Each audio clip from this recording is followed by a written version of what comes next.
গোল অ্যাসিস্টে সবার সেরা, chance create কি পাসেও সেরা, এমনকি বড় মঞ্চে ও ক্লাচ মোমেন্টে পারফর্ম করেছেন বেশি। তবুও ব্যালন ডিওর তো পাননি, উল্টো জায়গা পেয়েছেন 5 নম্বরে।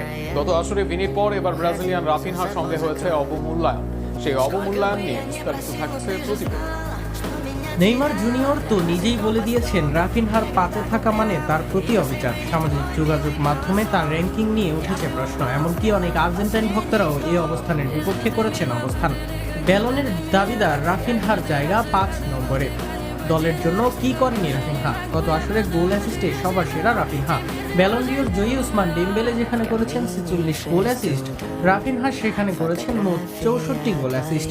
শুধু গোল বা অ্যাসিস্ট দুই দিক থেকে তুলনা করলেও এগিয়ে থাকবেন রাফিনহা। অথচ গত আসরে লেফট উইং ও অ্যাটাকিং মিডফিল্ডার হিসেবে খেলেন রাফা, অপরদিকে স্ট্রাইকার হিসেবে খেলেন ডেম্বেলে।